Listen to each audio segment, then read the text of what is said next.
Welcome to Top Tier Wrestling, your ultimate destination for all things AEW and WWE. Whether you're a hardcore wrestling fanatic or just a casual viewer, we've got you covered with the latest news, in-depth show reviews, and our unfiltered opinions on everything happening in the world of professional wrestling.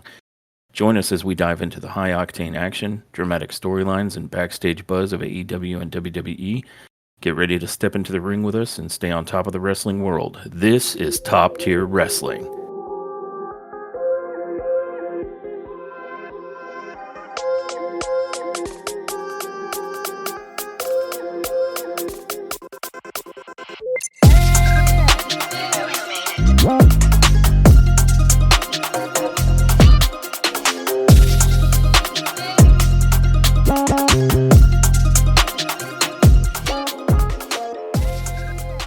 Welcome, everyone, to the Top Tier Wrestling Podcast. I'm your host, not like other girls, Naya Josh, with my lovely co-host, the real crown jewel, Dawn. And on today's episode, we'll be discussing WWE Smackdown from November 1st. Let's get into it. And in this episode of Smackdown, we begin with Nia Jax coming out to the ring with the Crown Jewel Women's Championship already in the ring. And she wants to let us know that there's only one thing on her mind, and that is that championship. She wants it, and if we haven't noticed, she gets everything that she wants. The last time she was in Saudi Arabia, she wanted to become Queen of the Ring, and she did. And at SummerSlam, she wanted to become the WWE Women's Champion, and she did. So literally anything and everything that gets in her way gets annihilated. Which is exactly what she's saying is going to happen to that insufferable Liv Morgan at Crown Jewel. And that she's going to be walking out the first ever Women's Crown Jewel Champion, and Liv will be crying on the floor with her dirty, disgusting Dominic Mysterio. And then Liv Morgan came out and was all, you know? That sounds accurate. That sounds just like her. Is Liv on the podcast right now? Yeah. Watch me. Okay, so she's like, Naya, you keep bragging about your accomplishments like you're special, but you're not. You didn't tell me we had a special guest. Hey, Liv, welcome to the podcast. Surprise. No. I also walked out of King and Queen of the Ring successful. I retired Becky Lynch and then became the greatest women's world champion of all time. All thanks to a little help from the most gorgeous man in the whole entire world. Ooh, that's a rough one to get through. Daddy Dominic Mysterio. Okay, I can't play anymore. I'm done. No, I'm kidding. Besides Naya, that month ago before SummerSlam, I've held my title longer than you held yours, so I think I know what it takes to become the women's Crown Jewel champion. Also, Naya, if my memory serves correct, I also know what it takes to beat you too. Because the last time we fought, I won. So, if I were you, Naya, because apparently she forgot her name, I would stop dreaming now, because if anyone is going to become the very first ever Women's Crown Jewel champion, it's going to be me. True story. Oh my god. Too real. Real. Oh. Yep. I tried to change the channel on our own podcast. That's how real your impersonation of Liv Morgan was. No, I know. I had to channel her. But then when we had just gotten to the point where we thought we had hit the maximum little blonde woman we could take in one segment, it's Tiffy time. Yes. And Tiffany Stratton shows up and she says, you guys can argue all you want, because at Crown Jewel, it's going to be Tiffy time. And Liv's all, nah. Yep. And then Tiffany was like, that's right. I'm taking my briefcase to Crown Jewel. I'm going to cash in. And I'm going to become the brand new women's world champion. They went to Pemmican Space. Yeah. All right, I'm done with Yeah. that. But then Naya pretty much says, "That's right, Tiffy. You see, Liv, you just don't have to worry because you don't have to worry about me because of Tiffy over here." And Stratton was like, "Well, now Yeah. hold up, She's like, whoa, Naya. Mrs. Jax." Don't get too Uh, comfortable. I can cash in on you too. Yeah. yep. And Naya was like, Oh, hell "Excuse no. me." Oh, that's what she was like. Yeah, that was her face. Her face was like, "Oh no, she didn't." Yeah, she's like, excuse me, and yeah, Liv is living it up at this point. She's laughing and having a great time because there's trouble in paradise with the two besties, right? So Oh, I thought there were donkeys dying in this portion of the segment, but that was Liv laughing about it. Oh, okay. yeah, Now it makes sense. yeah, live, laugh, donkeys. So anyway, Liv Morgan's like, wow, wow, wow, wow, wow, this is so great. So not only do you have to worry about your best friend cashing in on you, she's joking about the fact that she's going to beat her, just like that, and then Tiffany is gonna come in and take her belt on top of it. She could. And then she mentions that unlike Naya, she's got people around her that she trusts. She being Liv. Yeah, good old reliable Judgment Day. Yeah. Yeah. And then Tiffany said something that's one of the few times I can fully agree with her. And she said, "Don't get too excited because I haven't made my decision yet. And besides, you're both starting to piss me off."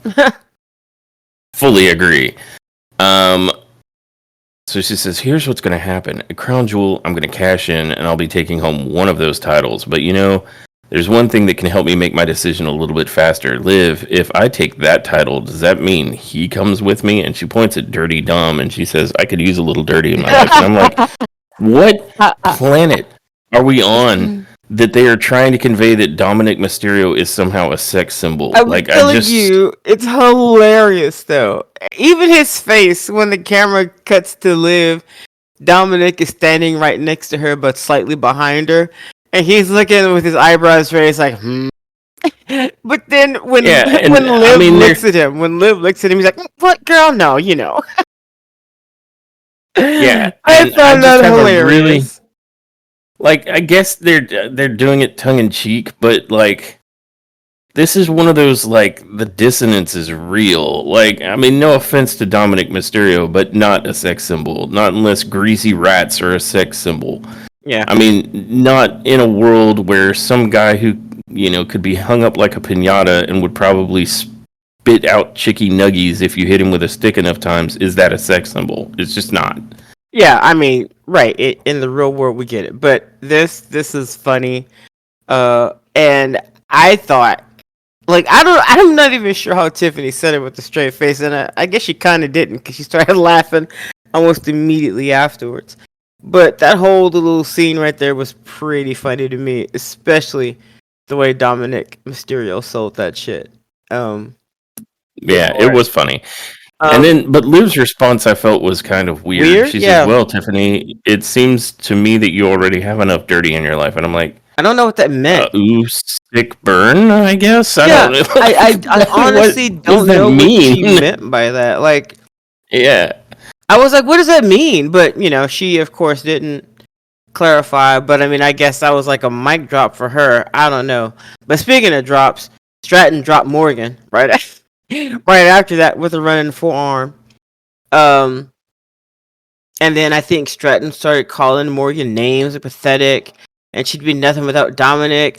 Yeah, it's very strange. But this led into the first match of the night, which was Liv Morgan with Dominic Mysterio and Raquel Rodriguez versus Tiffany Stratton with, I suppose, Nia Jax. Although, at this point, if I were Nia Jax, I don't know how comfortable I would be standing on the sideline defending Tiffany after she just said, "Bitch, I could cash in on you." So, I don't know.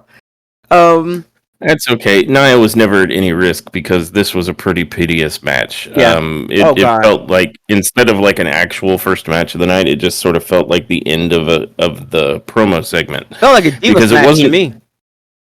Yeah, it wasn't very long, and it ultimately results in Morgan attacking Stratton with the Money in the bank briefcase. And Morgan ends up getting a roll-up pin when Stratton gets distracted. No, Nia causes a distraction with the ref, and that was after she threw the briefcase into the ring for Tiffany. Tiffany went to get it and tried to hit. Well, actually, what happened was you like right what you said, like it was a roll-up pin that Morgan did because Tiffany was watching the altercation between the ref and Nia. She gets rolled up into a pin. And I don't. Did she kick out? She kicked out of that, right? Because she went for the no. Oh, that's right. She lost the match into there, and then went for the briefcase. It was Morgan got a handful of tights, and it was weird because I remember when I was looking at it, it felt like the ref only got to a 2 count, but then the match was over, and I'm like, oh, okay. And so it was not any great showing between Liv and Stratton. They went well out of the way to make Tiffany look like the weakest link here for some fucking reason. I'm not really sure what. But after I think they're trying. Go ahead. I was just gonna say I think they're trying to sell us this idea that Liv is such a sneaky little competitor that she has a chance of winning. And it's like, I guess if that's the pitch, because she sure can't do it with just her in-ring work. Yeah. So I think that's the only way, but it really didn't end up being a win for Liv because after the match, I'm going to say Morgan, I think, drop-kicked Jax as she was trying to get into the ring. And then she attacked like the weakest kitten mittens attack. Like I think she dropped the briefcase. She attacked Stratton with the money in the briefcase. Yeah. And then she tried to pick it up and go after Jax, but Jax like headbutted the life out of her. And then she proceeded to pick up the money in the bank briefcase and take out Raquel and Dominic. And that allowed her to drag the lifeless corpse of Liv over to the corner and annihilate the shit out of her. Yeah. And so the real winner just shows Nia Jax. Yeah, the real winner, Nia Jax. And can I just ask you, what exactly has Raquel Rodriguez done yet? Every single time Liv Morgan is attacked, she runs in, Raquel does, for, I don't know, some clumsy attack, gets kicked or punched or otherwise knocked off the apron and never seen again until whatever the other person wants to do to Liv Morgan, they do it. So, yeah, what not anything. Is she serving? No, the whole angle with Raquel so far has been woefully disappointing. Not only is Raquel's in-ring looking incredibly terrible, but as for the role that she's playing, supposedly to be some sort of enforcer for Liv Morgan. Enforcer. I mean, aside from, I guess, being able to jump Rhea Ripley in a parking lot, with the baseball I haven't seen anything, and it's like, well, you don't need a big giant like woman to sucker punch anyone. Like anybody can get sucker punched. That's funny because even that attack that you're referencing, no one saw. So she couldn't even do that on camera. Yeah, so she hasn't conveyed that she's any kind of enforcer for Liv Morgan because she hasn't been able to stand up against Nia. She hasn't been able to stand up even against, I think, Tiffany Stratton, really, and she hasn't certainly not been able to stand up, at least not in anything resembling an actual battle with Rhea Ripley. To answer your question, she has brought absolutely jack and shit to this whole scenario between Liv and Dom. Yeah, and I can't say that the people around her aren't pushing her. They're selling her. They're trying their very damnedest to sell this woman. I don't think anybody has like canned her. Rhea, when she got into the ring with Raquel, even though her choke slam looked kind of weak there, fucking Rhea tried to get her body up to the sun before she came down. Like, people are selling, they're trying their best to sell these moves for her. I don't even think Tiffany canned her when Raquel tried to do whatever that was she did to Mm-hmm. Tiffany. I do know that ever since then, there has been zero interaction between those two. Have you noticed that? Yeah. Raquel Rodriguez hasn't brushed her hair or her shoulders. She hadn't touched Tiffany No. since that Nope. interaction. The only thing that Raquel has And done since that interaction, and that match that she had, that goofy match, is get kicked off the apron or kicked. That's it. That's all she's done so far. yeah. So for what the position is, what they're trying to sell us is that she's some sort of enforcer for the Judgment Day. And I Jesus have yet to Christ. see her convey that with anything she's done in ring, and I have No. yet to see it successfully conveyed with anything in No. a segment. Come on. No. So I'm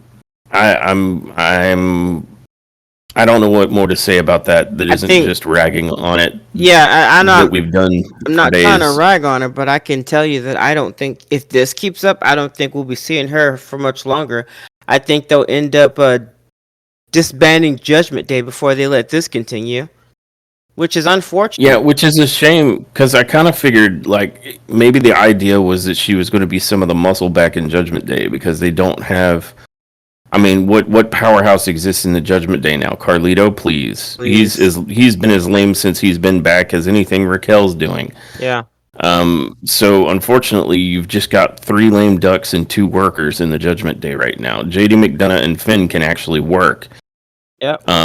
Liv, Dominic probably could. No, but they got him on. See that from him. They got him jobbing though. That's all they got him doing. Like you can't make this a serious faction if you're making everybody job. Like who's threatened by this? They're I mean they're no making Finn Balor job. And listen, say what you will about Finn Balor, but I think he was doing better before he got in the fucking Judgment Day now. Because now he's just getting canned. No, he was completely irrelevant prior. I mean, unfortunately, the Judgment Day has been good for giving him A, more screen time, and B, a chance to show off some personality stuff. Yeah, because unfortunately, Finn Balor fell into that same category as kind of like AJ Styles, where both of these guys can go in the ring, but they're as boring as watching paint dry, which is just unfortunate. That's inevitably the end result of this. He's just going to end up being that again. He's going to end up becoming... How often have you even seen him since they've done this Judgment Day shit? Either they're separating him from this because it's a shit show, or they're ready to have him go down with the ship. But either way, they're well on their way to making him irrelevant again. Like it's either get him out and get him doing something else, or something. I mean, they still got the belts on them. They do, don't they? Yeah, they're currently the tag champions. Yeah. Is Finn Balor and JD McDonough. Show. This is. The more I think about it, the worse this situation is becoming for people like JD and Finn, who I don't want canned because of this.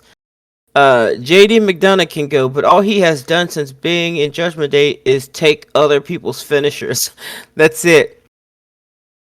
And I mean sometimes 2 or 3 different finishers in one freaking altercation. Like that dude is a workhorse. He has put in the work. So has Finn. Finn just is getting ragdolled by Damian Priest right now. Like just, and they were doing. Unfortunately. No, go ahead. I was just gonna say, unfortunately, the entirety of Judgment Day is looking like they would all otherwise just be mid-card jobbers at this point. Yeah. If it wasn't for the fact that there was a lot of them. It's not like the OG bloodline of like Roman Reigns and the Usos. Yeah. Who could actually go, but they also could leverage the numbers game. Like literally the only thing Judgment Day has going on for them right now is the numbers game. That's it. There's nobody that's strong in that faction anymore. I just thought that when they took the 2 most popular members of that faction out of it, that they had a plan. And I didn't think that their plan was Raquel fucking Rodriguez.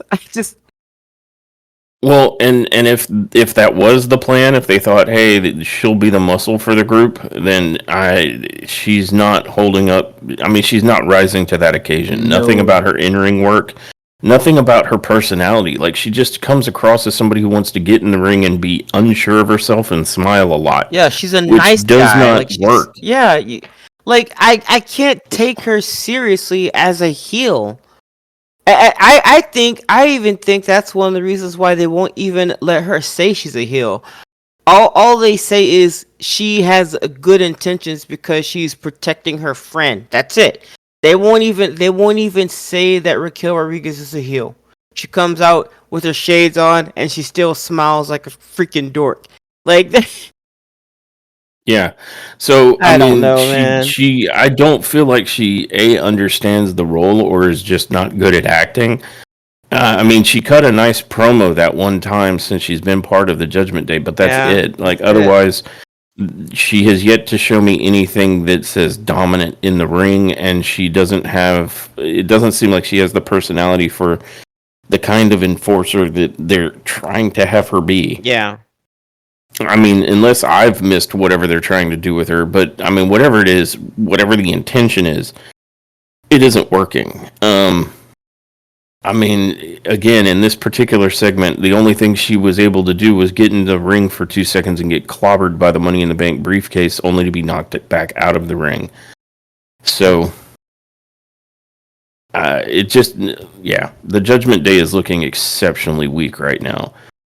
Even though they have the tag titles, a big part of that I feel is they have those titles because they very rarely defend those titles. And I don't know. And Liv Morgan, who is absolutely one of those heel champions that only succeeds through shenanigans. Like, it's certainly, we've made this case before that Liv Morgan doesn't come across as someone who actually wins matches through Yeah. her in ring work. She has, you know, shenaniganed her way into every championship she's ever had. And Yeah. I don't know. I just am not here for it. I don't think her in ring work is super good. I mean, it's certainly not the worst that we see in there anymore, but it's not good enough to carry Yeah. a believable confrontation between her and like Nia Jax. This is obviously going to have to require shenanigans for Liv Morgan to be anything more than a rag doll for Jax going into Crown Jewel.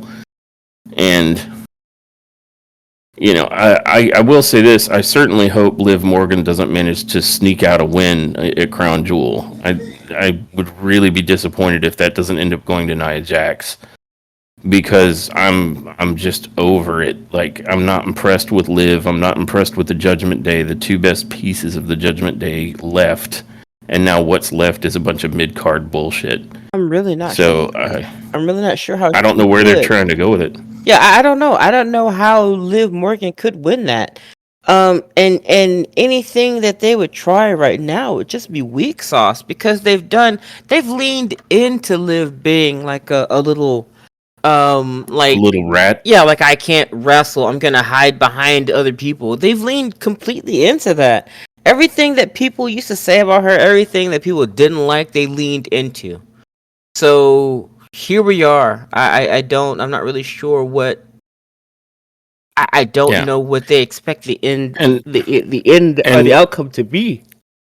the problem Excuse that I me. have with it is it would be cool if that was generating like good heat, but it's not. It's just generating, for me anyway, it's generating go away heat. Like, I'm not mad at you because of the character you're portraying. I'm irritated at the screen time you're taking up and the time wasting that you're doing in the ring because nothing you're doing is that impressive to me. So I want you to just leave. Yeah.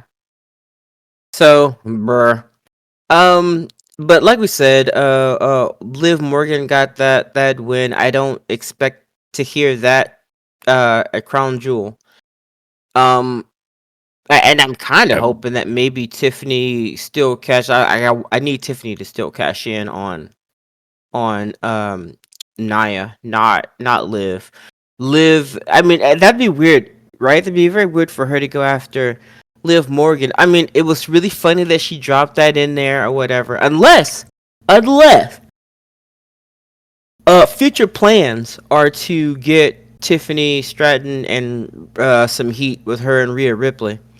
Okay, cool. I can see that, but Rhea would still have to go and squash Liv Morgan one more good time before she goes after her belt. But that'd be I don't know. I kind of feel like that'd be a very convoluted route to go about. Like, I feel like Liv, Morgan, and Rhea should have their match. Rhea gets her belt, and then if Tiffany wants, even maybe if she goes after Nia's belt, she gets it, right? She's got a belt. Maybe she wants to go to get some heat, and she wants Rhea Ripley's belt now too. Maybe cool. We can go with that. But to have Tiffany get that belt from Liv would be kind of weird, I think, and I don't know if the fans would be into that. No, because we've got all of this teased, built-up Exactly. heat that leads towards Stratton going after Nia. Now, here's a couple of things. I'll offer up a prediction for the Women's Crown Jewel match, and maybe I'm dead wrong. Maybe I'm just saying what I think would be interesting to see, but it is what it is. Lay it on us. One, I am highly suspicious that Rhea Ripley is actually injured, though they're trying to sell it as such. But maybe I'm wrong. Maybe it's legit and not a work. But I'm going to go with the idea that it's a work, and that was to get Rhea to get all of the audience to think, well, I guess Rhea's not going to Saudi Arabia. Because the WWE tends to like to remove a piece from play when they want to surprise you with it later. Yeah. So what I think will happen is that Nia Jax will get harangued by the Judgment Day, like in full, because Liv isn't going to do anything other than eat like everything that Nia has to throw at her. And so Nia's going to carry most of the match that way. And the Judgment Day will look like they're interfering a lot. And then at some point, I imagine Rhea Ripley's going to show up, demolish the Judgment Day, and that's going to allow Nia Jax to catch the win, but it won't be like maybe Rhea doesn't leave Jax unscathed, or something, but somehow, some way, Jax is going to get the win, but she's going to be kind of messed up in the process, and that's when Tiffany Stratton will cash in. And so Nia Jax will technically become the women's first Crown Jewel champion, but on that same night, she is going to lose her championship to Tiffany Stratton with much interference with regards to Judgment Day and Rhea Ripley. I think that will be the case. And I think it's going to be Judgment Day and Rhea Ripley because they can't rely on Raquel. Right, and it also feeds into the storyline of, Rhea getting her payback on Liv Morgan. Honestly, Rhea Ripley's interest in Liv Morgan is the only thing making Liv relevant in the slightest. Like, otherwise she would be an irrelevant champion, which is saying something. Like, her having the belt means little because the whole scene there is terrible. Yeah. Yeah. I agree. But then Liv will be livid over Rhea's interference, costing her shot at Crown Jewel, because we all know that Nia Jax couldn't have beaten her any other way. And then we'll have more fire there between Liv and Rhea until Rhea inevitably strips her of that belt, and Judgment Day, I don't know, fades into obscurity with the direction they're going. Yep. I mean, that's where they're heading. Yeah. So yeah, that's that opening match and the outcome of it, and my prediction for Crown Jewel with the women's Crown Jewel title match. That leads us into a promo by Kevin Owens. Oh, man. This is another one where he was taped in his car. Do you wanna do this? Oh yeah, sure. All right, go ahead. He did another video where he just sounded like a disappointed dad at 3 a.m. Really? Is it? Huh? To me, it sounded like a disgruntled ex. Oh, okay, yeah, that too. But I mean, he just sounded like he was just disappointed, and he had been up all night or something. It's like 4 a.m, 3 or 4 a.m. He's just making another video because he's been trying to call. You know what? It did sound like an obsessive one. Like he's been trying to call him, but they won't answer. So he's all like, "Let me get in the mood. Let me get in the right me to read his promo. Hold on. Here we go. This guy sounds like I'm depressed about everything.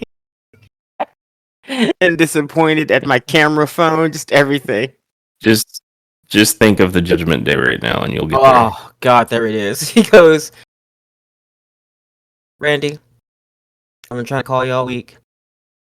You won't answer, so I'm sending this video to WWE, in hopes that you'll actually see it and listen, because I really need you to. I don't want to do this. I want to fight you. I've looked up to you for so long. I still do. Now, actually. I just don't understand why you're making me do this. And I need you to remember something. I really never wanted to hurt you. And now I'm going to. At Crown Jewel, I'm going to hurt you like you hurt me. And it's your fault. Because you did this. You did this to us. I'll see you on Saturday, buddy. Yeah. Yep. Yeah, that sounds more like this sounds more like Kevin Owens and Randy Orton are going through a breakup, and it was so zero energy. Like this, like he even was leaning on his hand for most of it. This was a terrifically awful promo with almost no energy that sounded weirdly stalker / ex-lover disappoint.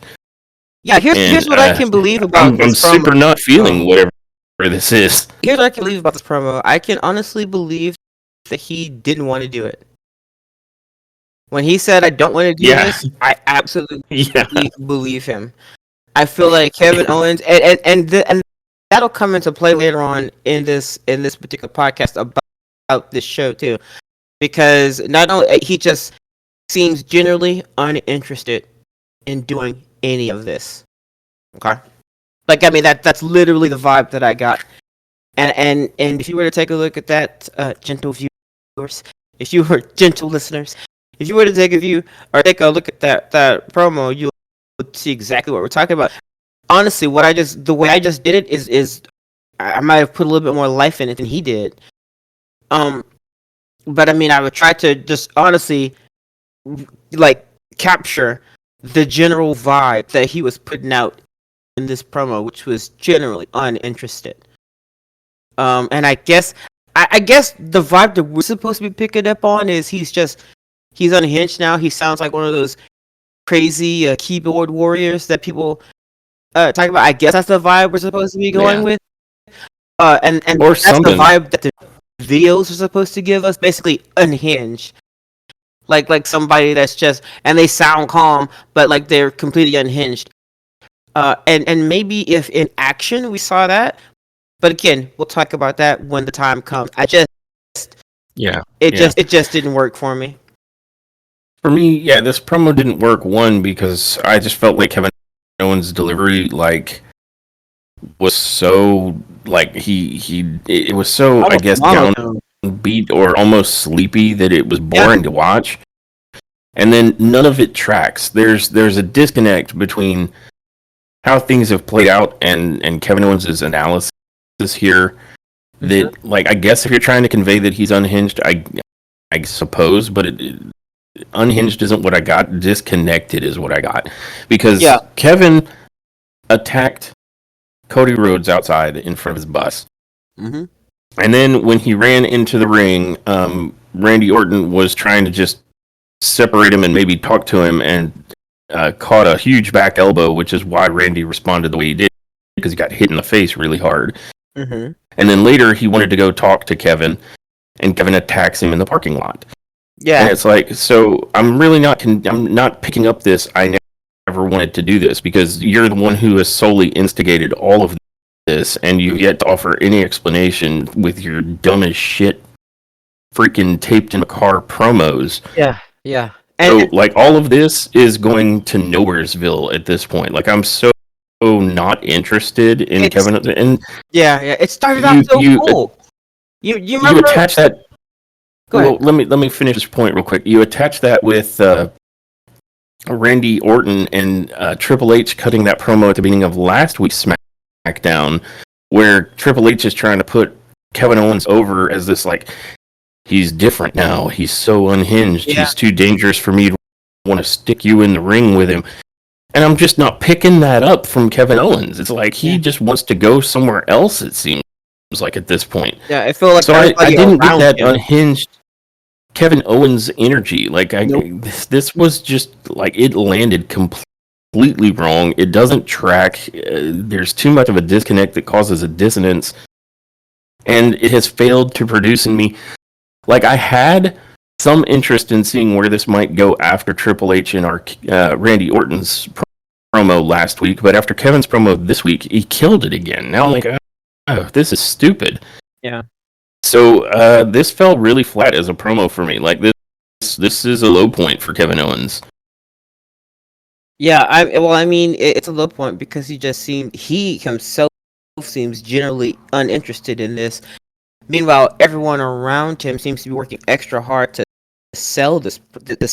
Yeah, it's like he started this fight, and now everybody else is carrying it. And this promo was basically any heat that had been built, he poured ice water on top of with this shit promo. Honestly, and that's the way it was when the first time he did this little promo in his car. I was like, okay, but I was willing to overlook it because I'm like, all right, maybe they're getting me to a point where I'm supposed to believe that he's just losing his shit. So I thought I was gonna see more unhinged shit this time. No, it's actually less energy. It's lower. Like just overall, like on the grand scheme, it's just probably the weakest promo that he's cut for this particular event. And right before the match, I just absolutely did not care. I don't care because I don't think he cared when he cut that promo. Like it just sounded like he was half asleep. Like he took some Tylenol PM and he was like, "Oh shit, I forgot I gotta do this promo before I go to bed." Yeah, he's like, seriously. Let me use my camera phone, and he just fucking cut the sleepiest, Eeyorest sounding ass promo he could do, and then went to sleep for like 12 hours. Yeah. So on top of the fact that we've never really gotten a good answer for why he attacked Cody in the first place. Apparently it's his fault or something. Right. But couple that with like this weak sauce promo series and then some stuff that you mentioned before that we're going to talk about later on. Yeah.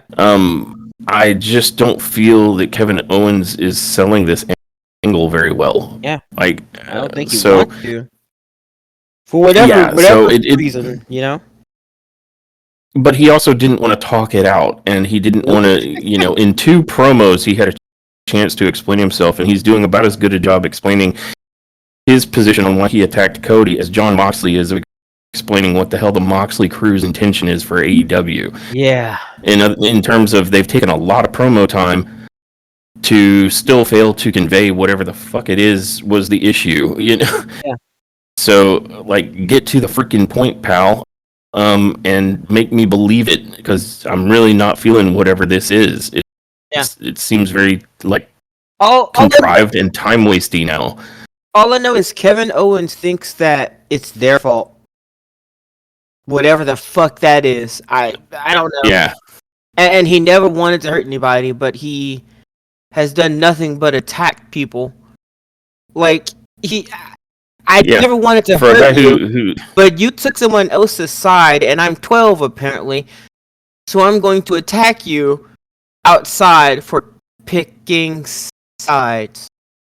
What? Yeah, and if the whole thing is hinged on this idea that he's really pissed off that Cody Rhodes took a tag match with Roman Reigns, one, it's not like they're super best buds or anything. They still don't like each other, and a big part of that was mostly Cody wanting to have a strike back at the old bloodline. Yep. So it feels thin if that's the justification. And on top of that, if you're really that pissed off that Cody did that, then why aren't you going after Cody instead of Randy Orton? Or why aren't you going directly after Roman Reigns? Like, it's just not tracking for me. You know what I mean? Yeah. I tell you because they told him, no, I want you to get into it with Randy, and we're gonna put you on. We're gonna switch it back to to Monday night or wherever the fuck you were. We're gonna take it back there. Yeah, that's why. And maybe that's why Kevin is like this stupid. This makes no sense.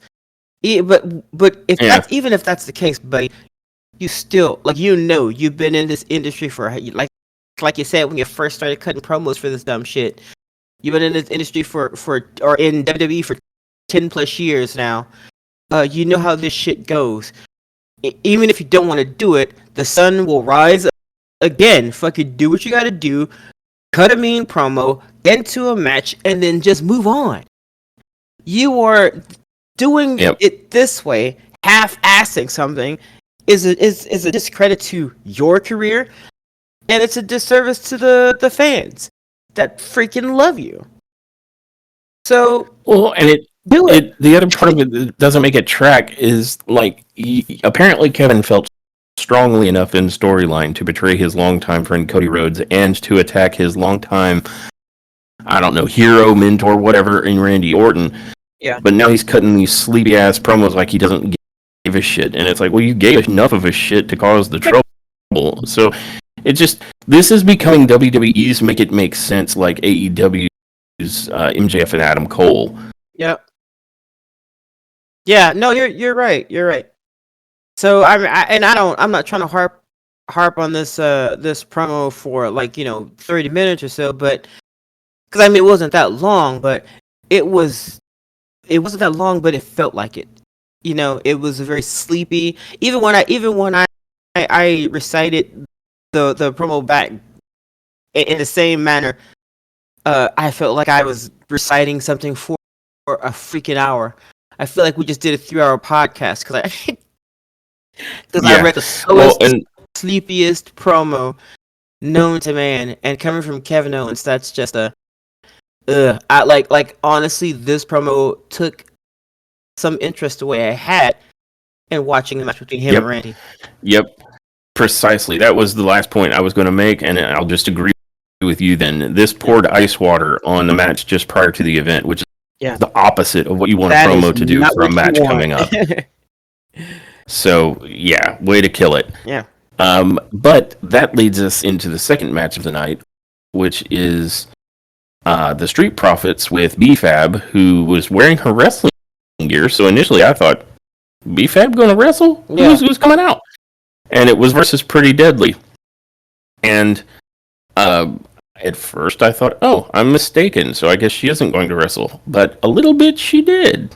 Yeah, a little bit she did. And it was good. I actually thought she was going to do the little foot, the kick that she does, the one that reminds me of Jade Cargill's kick. She didn't. Did something different. And I was here for it. The interesting parts of this match, one, I do like the Street Profits, so just them being in it is good. And I also feel the same way about Pretty Deadly, who I feel have been woefully underutilized on the main roster. And if anything, all of their momentum from NXT has been buried because they have been basically buried. I'm not sure why. I don't know if there were injuries at play. Yeah. But Pretty Deadly has gotten pretty cold on the roster over on SmackDown. So it was good to see them in a match. Yeah. And they had a funny little segment at the beginning. They hit their intro and they come out with what is it, playbills for Pretty Deadly the musical. And once again, the creator of Hamilton, Lin-Manuel Miranda, is at ringside. I guess he's a pretty big wrestling fan. But he's there, and Pretty Deadly approach him and offer him like a CD and all of the playbills. I guess in the hopes that Pretty Deadly the musical will get produced by Lin-Manuel Miranda. So I thought that was pretty entertaining. And then Pretty Deadly proceed to have a pretty solid match with the Street Profits. Hitting a lot of the really good kind of double team moves that both of those teams are very, very good at. And so we have a solid match for a good portion of it. And near the end, we end up with a situation where B-Fab interferes when the ref's back is turned by pulling Elton Prince off of the apron. And then, on top of that, she full on picks up Elton Prince and body slams him on the floor, Yeah. which takes him pretty much out of the match, allowing Dawkins and Ford to connect with the Doomsday Blockbuster. And 1, 2, 3, you have a win for the Street Profits. This wasn't a match that had a ton of story or anything. Like, there was no story. This was just a match, but it was a good match. It might have been one of the better ones of the night at this point. Yeah, true. And it was good to see both of these tag teams. There wasn't any major stakes. It was just a match, but it was a solid match. So I'll give it a thumbs up. Good to see the Street Profits. Good to see Pretty Deadly. Impressed to see B-Fab body slamming like dudes on the outside. Yeah. So I can't really say anything other than that. It was good. Yeah, 'twas fun. 'Twas fun indeed. After I'm sorry. Just one last thing. I'm really hoping to see the Street Profits and Pretty Deadly rocket up to the top of the ranks of the tag division here on SmackDown. Being that both of these two teams are actually dedicated teams. It isn't like two dudes that are singles competitors that have been lumped together. Yeah. And both of them are actually really, really good. I mean, Pretty Deadly are 2-time NXT champions, and the Street Profits are, I think, 1 or 2-time, main roster tag champions. So these are two teams that should get a lot more screen time than lame ducks like DIY or Waller and Theory, who are two singles wrestlers who need to just go their separate ways. Yep. Yeah. I mean, freaking Private Party just won the tag team belts. That's all I'm gonna say. All right. True. After that, Tiffany went backstage, and Tiffany Stratton was just reassuring Nia Jax that she was just playing mind games with Liv Morgan. And it's just all a big part of her plan. Bayley and Naomi come up and join the conversation. And Nia's like, what, to Naomi? Or can I help you? And Naomi said, yeah. And she tells Nia to keep the WWE Women's title warm for her. Which led us But she also did the black woman thing. She did do the to Tiffany. The talk to the hand, and it was good. She did give her the hand in the face with the which is just like, shut up, you. Just in case you guys want to. There wasn't a lot to this particular little segment, but I will say this: the more I see Naomi and Tiffany interact, the more I think there is a great rivalry and some amazing matches that those two have yet to give us in the future. Yeah, I see a lot of potential between those two, and I think they could really put on some bangers. Another reason that I want Tiffany to get the belt off of Nia at Crown Jewel, so that indeed that match or that battle can continue between Naomi and Tiffany. Which leads me fully agree. Yeah, which leads me into the third match of the night, which is Naomi and Bayley versus Candice LeRae and Indy Hartwell. And because I just don't want to be down on women's matches tonight, and because there's another women's match that's coming up that I'd much rather prefer talk about, I will just say this was not the best match, and it wasn't because anybody was particularly bad, but it was a boring match. I disagree. I feel like I'm sure. I feel like Indy Hartwell and Candice LeRae are man. I don't know what happened. Honestly, I don't know what happened to Indy Hartwell. I can say I don't know what happened there. I remember her being a bit more exciting when she was with NXT. Candice LeRae I've never been a fan of, but much like her husband Johnny, I've never been a fan of their types of wrestling styles. It's always been it's very boring to me. The same reason that I wasn't up on Bryan Danielson for a very long time, because his style of wrestling just isn't my favorite. I'm not saying that he's bad, but it's not my favorite. When I go to when I'm watching a wrestling match, I'm looking for high octane. I'm looking for high energy. I'm looking for flying off the ropes, high flyer, or if you're a powerhouse, I'm looking for power slams and chuck slams and power bombs and Yep. I mean, I want devastation in the ring Yep. if you are a powerhouse wrestler. That's what I want to see. Okay, so the other stuff, like where the holds and the wrestling, old school fisticuffs type wrestling, the holds and the arm twist and the leg, uh, just not my favorite. Just not my favorite. Okay, submissions and all that other business, especially in professional sports entertainment type wrestling. I know that it's not doing anything because of the very title of the show that I'm watching. So please stop. I can't make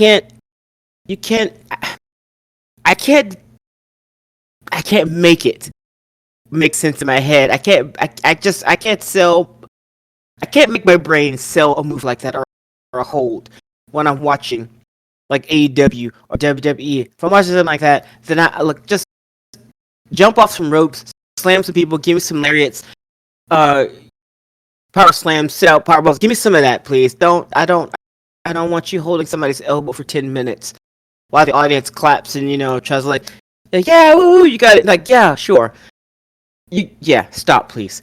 And this is a boring match. That's what I'm gonna say. This was boring. And Bailey, you guys know I love me some Bailey, but the last match Bailey was in with Nia didn't look good. Nope. And the match that she was in here with Naomi and Candice and Indy, she didn't look that great. Yeah. I don't know what to say about that. I don't know if she's just tired. I don't know if she just doesn't work well with these women. But when I see her in this little dynamic, I've seen matches with her and Bailey, where she said, and it was good. But whenever she's with Indy, Candice, Nia, Tiffany, I don't know what it is, man, but it's not good. It's not good. I have some thoughts on this match, if I may. Please.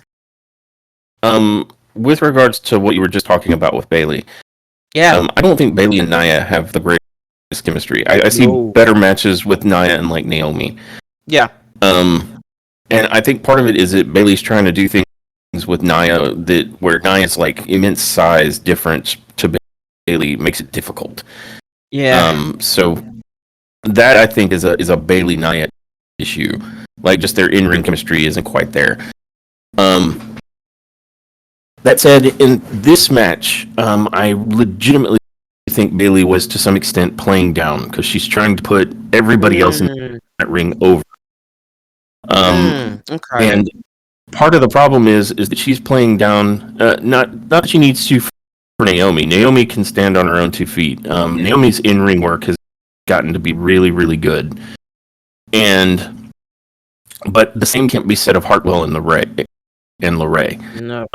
Indy and LeRae both need to work on their strikes, in the worst way. They've got this kitten mittens barely connecting bullshit that makes the strikes look terrible, and they're really, really fond of those rabbity punches that Candice don't look LeRae like especially.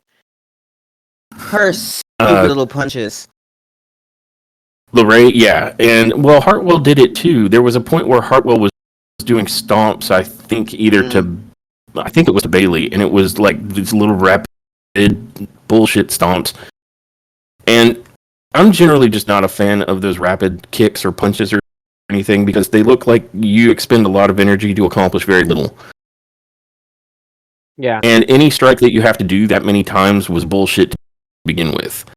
I'd much rather that wrestlers lean more into heavy hits instead of repeated fast, a bunch of bullshit hits. That I just never think that looks good. I hate it.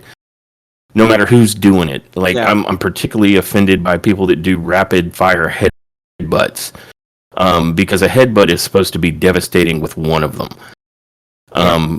Now, one exception case I can think of is Solo Sikoa. There's times where somebody will be on the mat and he will do multiple headbutts, but they're never rabbity. They're never like rapid fire. He's just clobbering with them over and over, and he still makes them sound and look like they're nasty. Yeah. But when your punches look like garbage and you rely heavily on that, then it makes your own match look like garbage. And Hartwell and LeRae, both their strikes they're freaking terrible. They need to go back to the Performance Center and get that worked out. Yeah. Now, if I was going to give some advice to LeRae and Indy Hartwell, Candice LeRae needs to fully lean into being a high flyer, because everything else she does besides that doesn't do anything. Like, it's not impressive at all. Mm-hmm. Like, she needs to lean more into a lucha style, because the stuff that she does that looks halfway good is like she did a middle rope slingshot springboard crossbody block to the outside that looked really cool. Mm-hmm. And she's been using the lion salt as a finisher, and that looks cool. So LeRae, I think, does best when she's doing some high flying type shit. Like, that's good for her.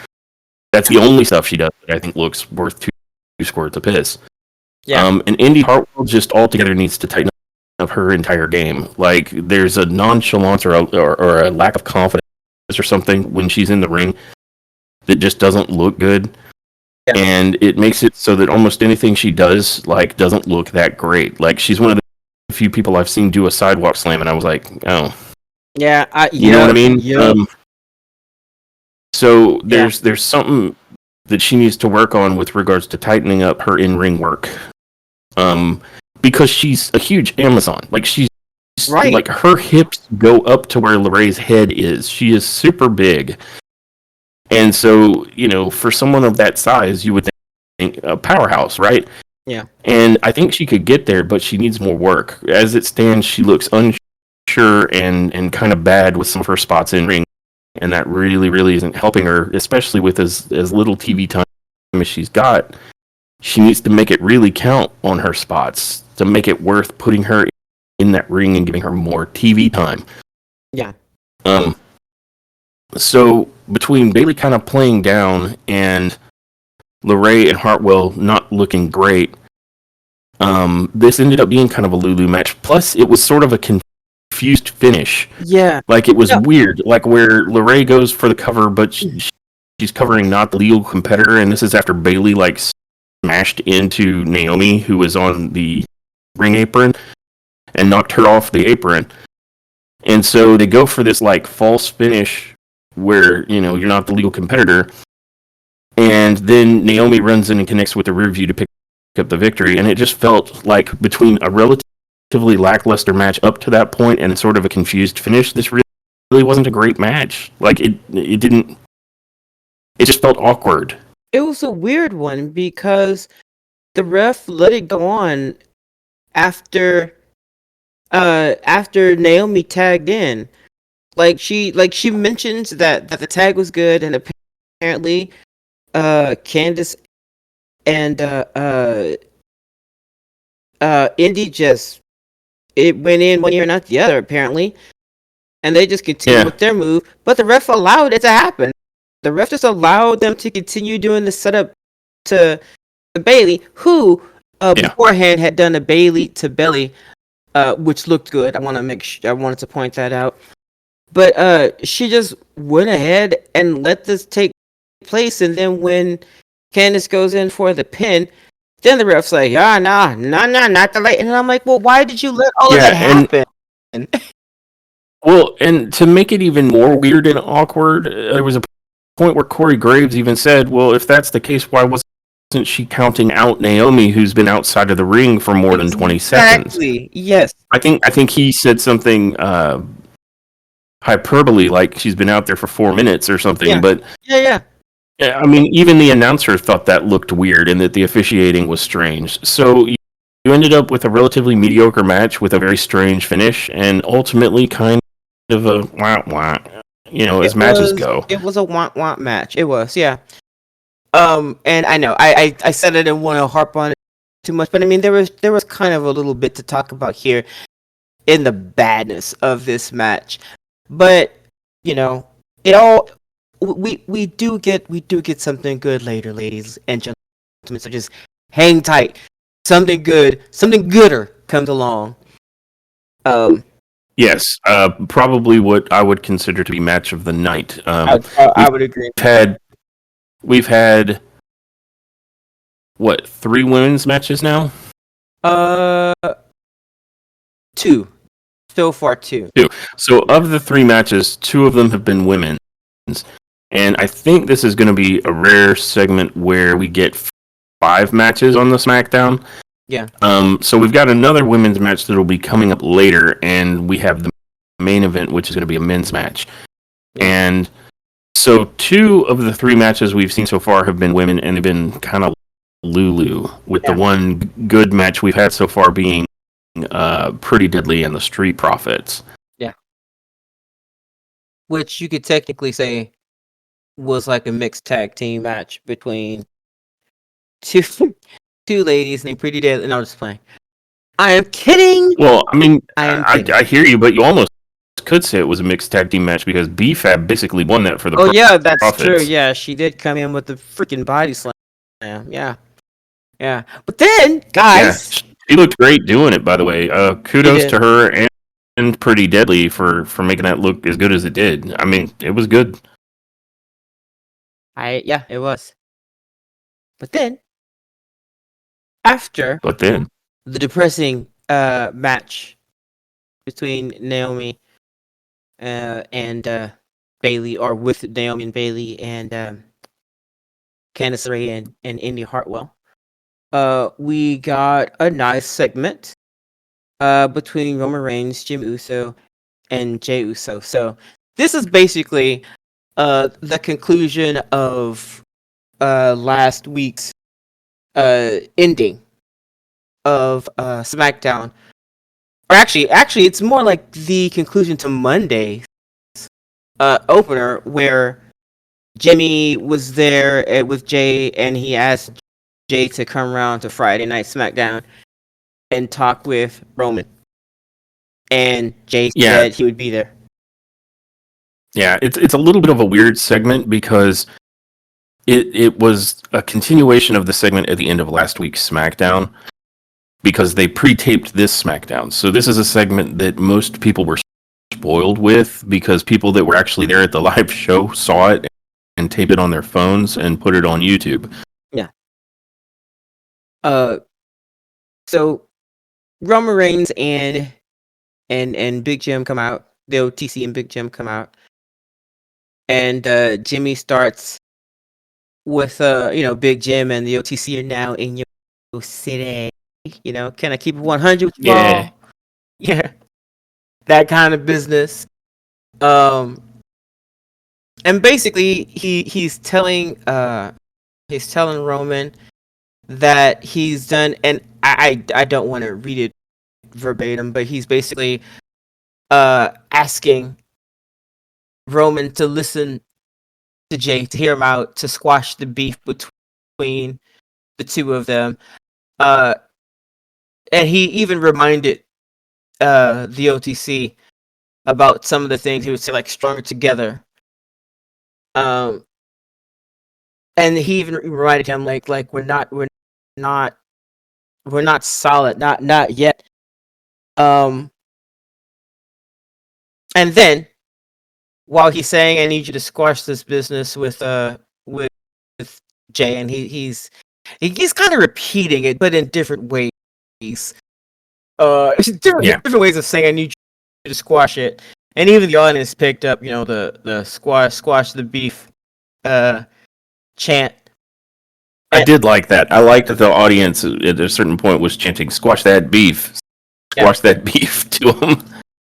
Yeah, and he's saying, he's just, so just listen to me.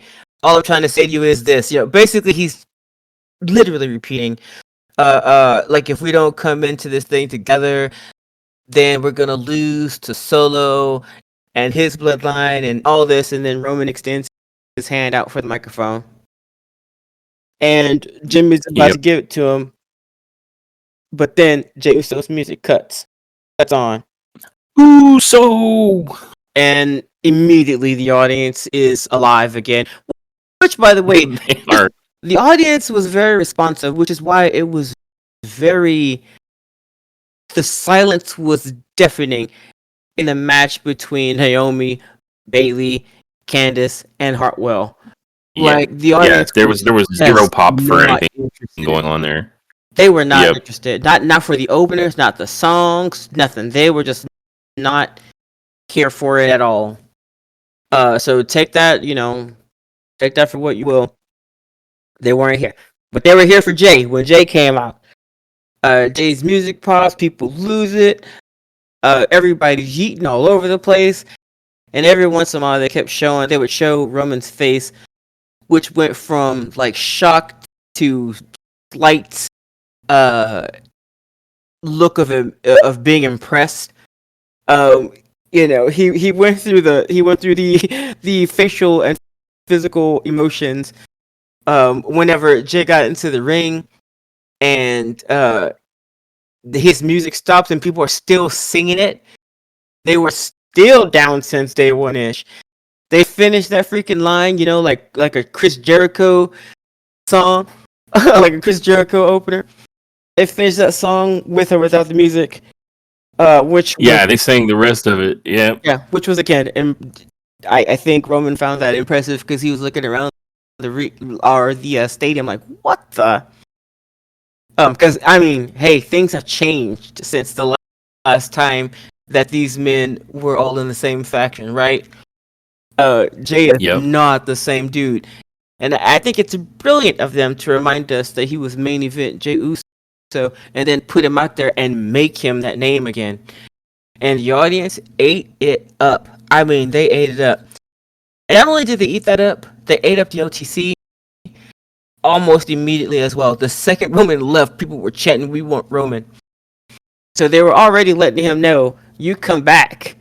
Like not only are they thankful for the job that he's done for the last 3+ years, but they're letting him know that you come back, and we're gonna be about you. Now, the person that WWE was trying to force on us is the guy that we're asking for.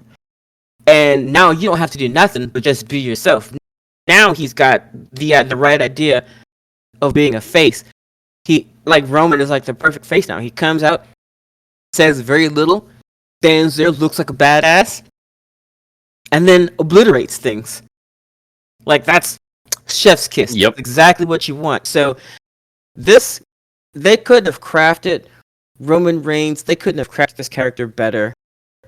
Had they done so with the most advanced AI. Like, literally, Roman is a Hall of Famer, the GOAT, probably one of the best to ever do it.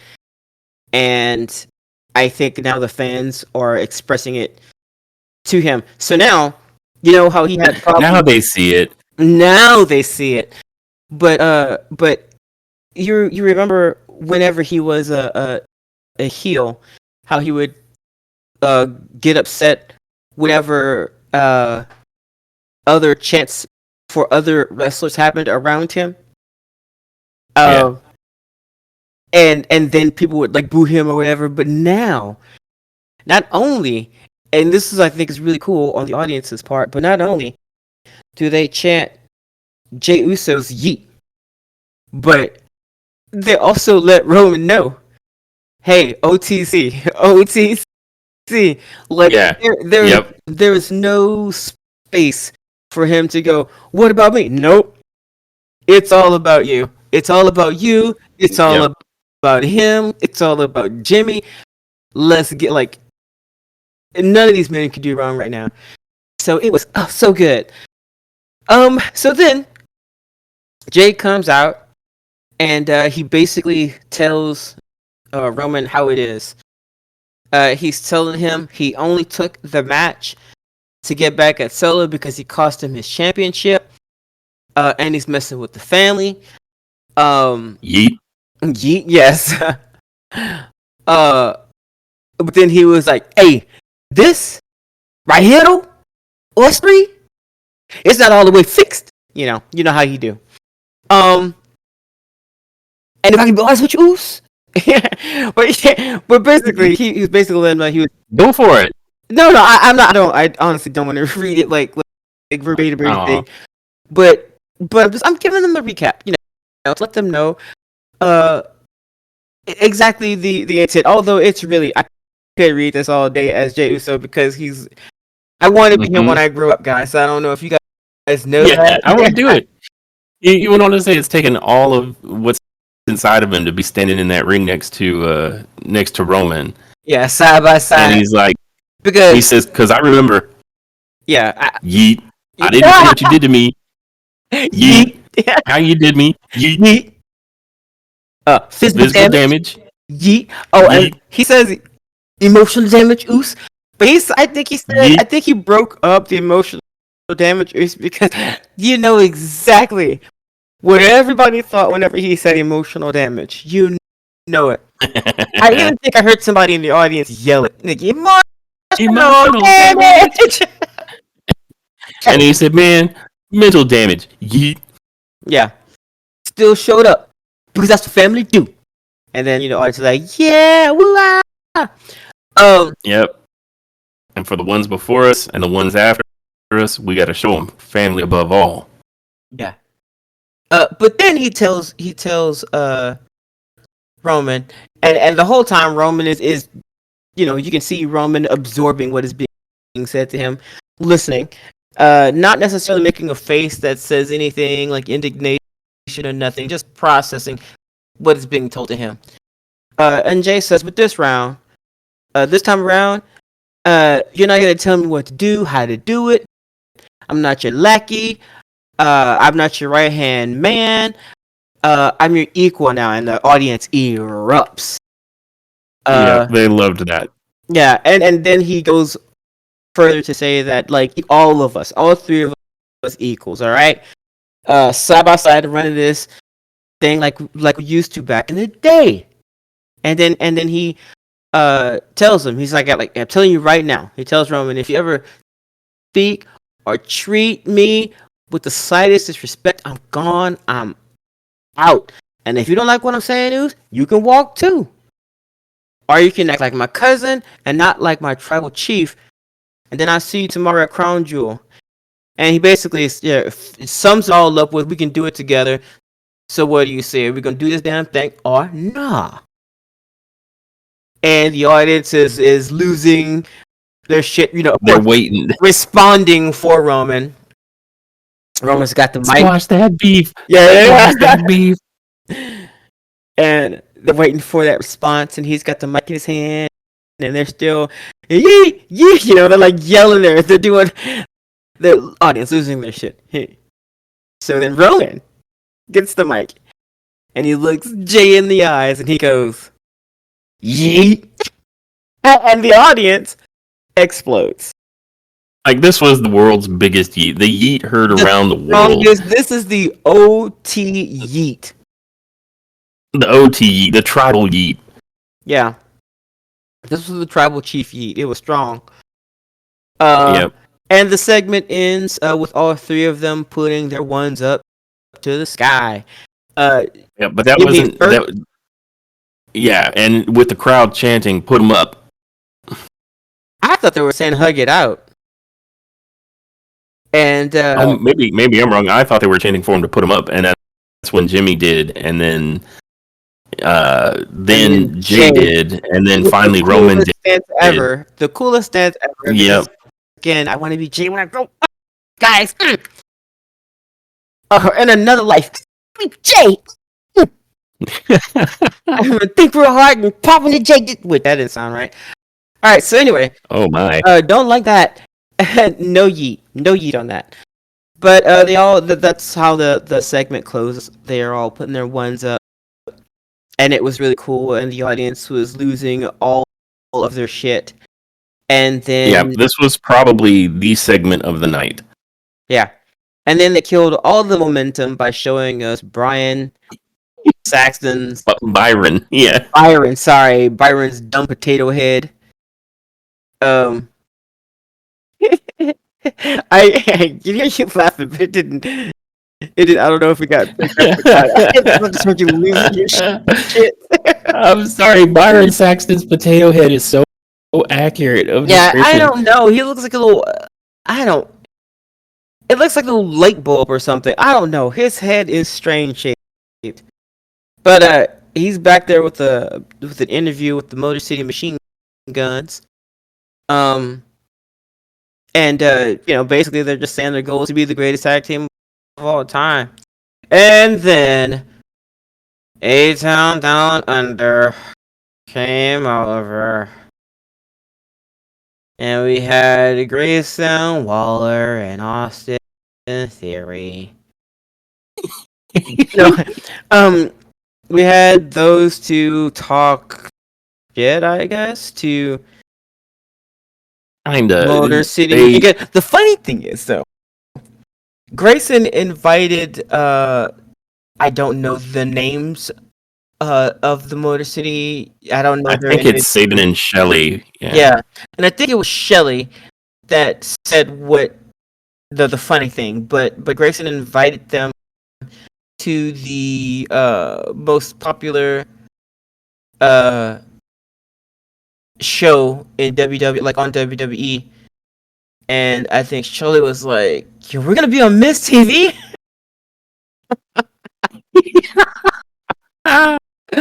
Which the audience found hilarious, as well as myself.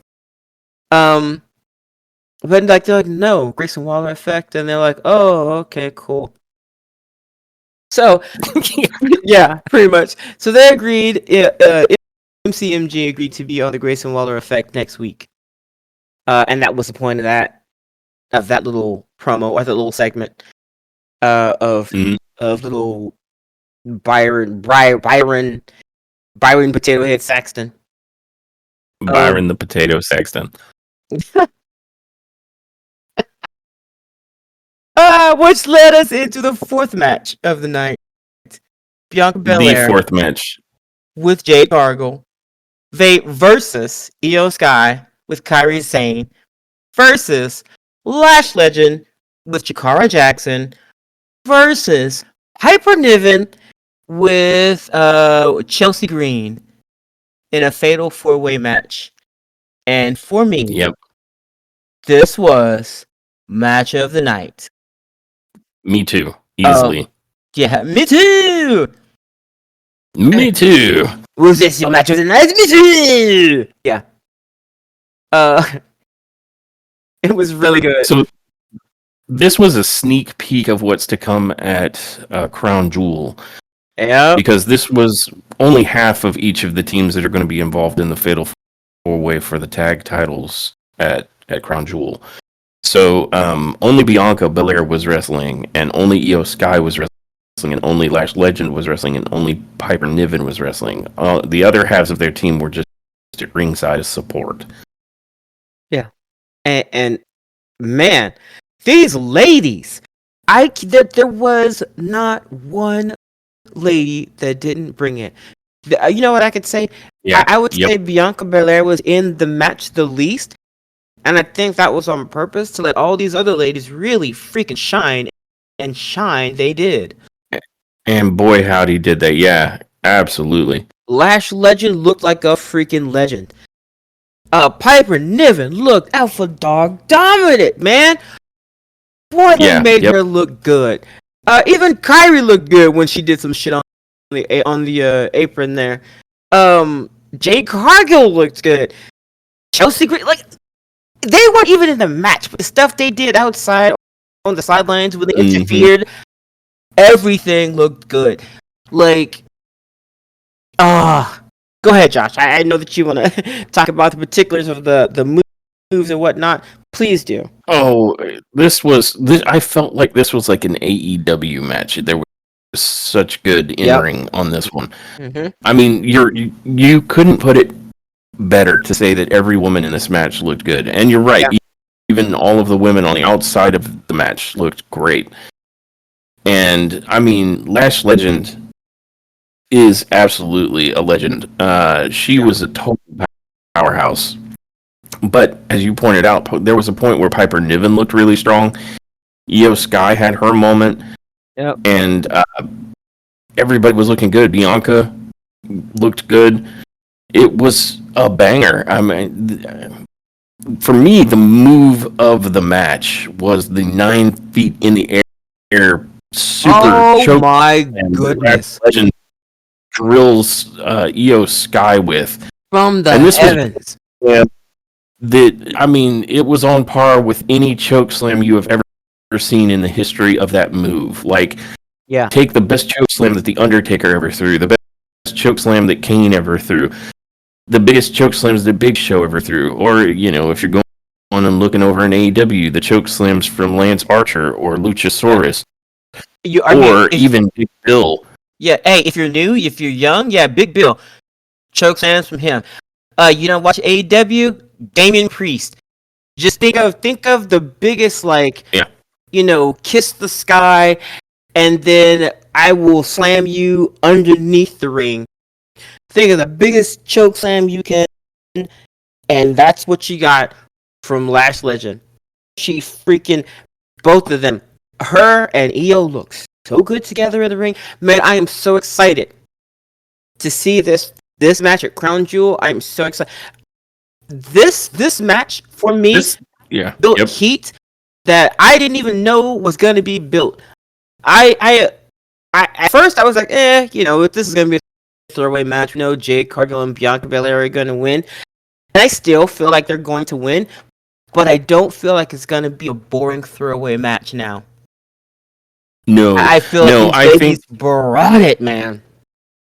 Yeah, they built the most legitimate form of interest. I'm not sure if I would go with heat because there doesn't seem to be like these teams don't seem to hate each other, right? Like there's no grudge here, but these teams are all bringing their A game, and so the interest between Lash Legend and Bianca Belair for sure, and between Jade Cargill, those two teams, Lash Legend, Carl Jackson, and Bianca Belair and Jade Cargill, there's some heat there, I think. Fair enough, but I was simply suggesting that there's not a particularly massive grudge in play. No, you're right. There is, however, like this match built interest surely through it being some of the best in-ring work ever. Like these girls, these women were killing it in that ring, and I was blown away. Like this was easily match of the night. Yeah. Hell, this might even be match of the year.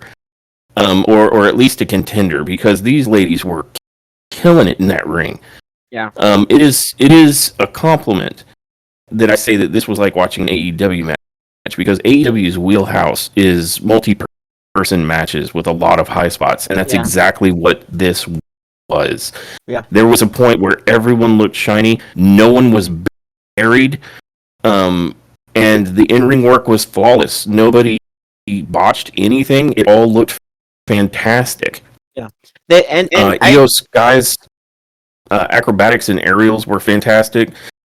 Like you pointed out, Piper Niven got to look incredibly strong. Yeah. Which they haven't done a great job in the past of necessarily conveying, and it was really well done here. Lash Legend looked like an absolute monster in the ring. You know who the Judgment Day should get if they want that role filled? Lash Legend. She's doing God's work. She is absolutely selling me on this like incredible dominant powerhouse in the women's division. Like to a degree that I think she's like overshadowing Bianca Belair and Jade Cargill to some extent, because she's so big and so dominant. It's unbelievable.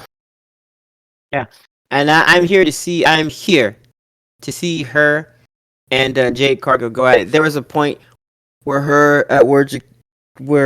Lash Legend and Jade Cargill stood face to face in the ring, right before I think somebody yanked Cargill out. I think, but there was a moment where they were standing face to face in the ring, and the audience popped. Like, it was a huge explosion there. People were just excited to see that. So I'm thinking, I'm ready. I'm ready to see these two go at it. Lash Legend hasn't looked this good ever. Now is their moment. Now is the time. I remember seeing Lash Legend in NXT about 2 years ago, I think, and going like, man, she's pretty cool. Hope I see a little bit more of her. But I wasn't that impressed. I thought she was cool, but now I am impressed. Yeah, just to put a fine point on one of the things Niven did that really made her look dominant. There was a point where Lash Legend tried to do, like, I guess, a running splash on Piper Niven in the corner. And Niven is big, but Lash is huge. And Niven picked her up and hit her with, like, a out-of-the-corner Uranagi a la Samoa Joe style. Yeah. And that she pulled this off on Lash was phenomenal. I mean, that really made Niven look like a super powerhouse. She even tucked Lash's legs. Like she tucked that 6'8". She was like, guess what's about to happen? Tuck slam. Yep. And it looked good. And that's what I was gonna mention. The reason that this match reminded me so much of an AEW match is because they did exactly that thing that AEW does that you were just mentioning, where they give every single competitor in that match a moment to get into the middle of the ring and shine. And every last one of these ladies did that in this match. They all got into that ring and were able to go, Yep. yeah, but then I can do this. And then somebody else would come along and go, yeah, but then I can do this. And that's one of the cool things about AEW's giant tag team matches like this. So this was very, like you said, very reminiscent of an AEW match. And that is a good thing. It's a very good But it did that, but then it repeated itself by doing it on the outside of the ring. Because at a certain point, everybody, since it was a fatal four-way, there's no disqualification, so everybody can interfere as much as they want. So you end up with these like huge brawls on the outside of the ring, and everybody got to shine out there all over again. You got to see Cargill pump kick the life out of Jakara Jackson. Only to then turn around and get her head knocked off by Lash Legend with a forearm smash. Yeah. I mean, it was insanity in the best kind of way, like where all of these women really looked really, really strong, and you end up in a situation just to tie it off with how the match comes to an end. There's a point where you had mentioned that there was a standoff between Legend and Cargill, and what ends up happening is Kairi Sane and Jakara Jackson pull Cargill out of the ring, and Cargill super kicks Jackson into space. Yeah. And in that moment, Belair is able to come up behind Lash, who is looking from inside the ring, but she's right up against the ropes. So Belair comes up behind her and pulls her up into the KOD. And hits it on Lash Legend, although with some degree of effort, because Lash is like 70% legs, so it took Belair a bit of work to get her to go all the way over.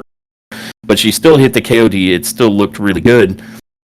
And right as Belair connects with the KOD, Io Sky hits the giant moonsault onto Bianca Belair, and that sends Belair out of the ring, and so Io Sky then pins Lash Legend, who had just gotten drilled with the KOD, to snatch the victory for Damage Control, or for herself and Damage Control.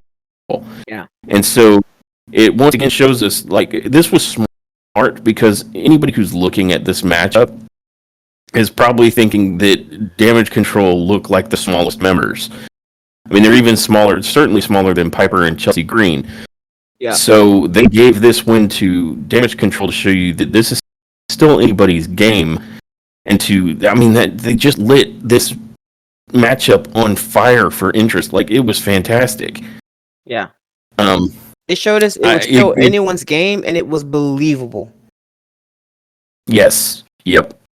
And that makes it one of the more interesting matches going into Crown Jewel, because if that's the case and it's anybody's game, it becomes a lot less easy to, like, oh, well, this is, as you kind of said at the beginning of this segment, clearly, Belair and Jade Cargill are just going to win again, right? I don't know at this point. Like, are they going to give it to Damage Control, or Or could this be like a major come up for Lash and Jakara Jackson? Or will Piper and Chelsea somehow manage to pull it off? Between Chelsea being, super sneaky and Piper being a powerhouse as well, I mean, it could go a lot of different directions, and that makes it compelling. Yep. So the in-ring work of the people involved is going to be amazing based on what we just saw here, and the outcome is not a foregone conclusion by any stretch. So it's a super interesting match coming into Crown Jewel. Yeah. Could not agree more. And I honestly don't know if Jade Cargill and Bianca Belair are going to win this match, and I'm okay with that. If these ladies perform today, at Crown Jewel like they did at SmackDown, then I would be okay with either one of these particular teams winning. Yeah, and the fact that we can go into it thinking that this could be anybody's game is wonderful. I mean, it's wonderful. And either way, no matter the outcome, I think we're in store for a hell of a match. Yeah, I agree.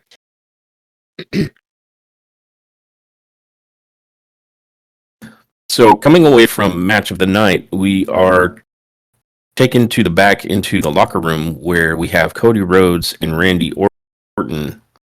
It looks like Cody Rhodes and Randy are getting ready for their match later tonight. And Randy says to Cody, hey, leave a little piece of Kevin Owens for him after Crown Jewel. Cody says he wants Randy to leave a little piece of Kevin Owens for him after Crown Jewel. And Randy says, well, let me apologize in advance because I don't intend to leave any bit of Kevin Owens after the match. And Cody, I then think he says something along the lines of, well, then I guess I'm not sure what I'm going to do. And Randy takes a longing look at the WWE title that's hanging up in the locker room there behind Cody and pats him on the shoulder and says, I'm sure you'll think of something. And I remember at the time thinking that was a little bit of an awkward exchange, but I think what's trying to be conveyed there is that if Cody wants to do Randy a solid or something like that, or something along those lines, then it could be to offer Randy Orton a title shot. Mm-hmm. Yeah, I think. I don't know. The whole thing for me was kind of weird too. The conversation they were having was weird. Just the whole thing, and I think it was really on Cody's part. I think Cody was just kind of weird with it. Like the stuff that he was saying, like, well, I just don't know what I'm gonna do. Like, huh? I don't know. Maybe I'm tripping, but it was just kind of weird weird conversation for me. Well, I think what was weird about it is not just what was said, but like you're presenting an idea of Cody Rhodes asking Randy Orton for a favor, but then we're supposed to end with the idea that somehow Cody Rhodes can think of something to do for Randy Orton, and I'm not sure that flowed correctly, like from a logical standpoint. Yeah. Like Cody's asking Randy for a favor, but somehow Randy wants Cody to repay him with a title shot. So it was weird. I think I get the idea that was being conveyed, but not because they conveyed it correctly. You know what I mean? Yeah. I do. Yeah. And then after that, we had a video package for LA Knight, Carmelo Hayes, and Andrade El Idolo, where all three of the men are kind of cutting a promo that's been taped, and all of them are expressing how they're going to walk away from this triple threat match as the U.S. champion. Yeah. And okay. Unfortunately, this is one of the matches at Crown Jewel that I think I have the least interest in. One, I feel like we've seen. I mean, we haven't seen a triple threat per se, but we have seen all three of these men almost exhaustively over this past several weeks on SmackDown. And in each case, LA Knight has kicked the crap out of all of them, and I don't imagine that LA Knight stands to lose this match. This is the opposite of the women's fatal four-way, where I feel it's a foregone conclusion that LA Knight wins. Because the whole idea was to, I mean, the idea has been to get a strap on LA Knight and start moving him further and further up to the, main event scene.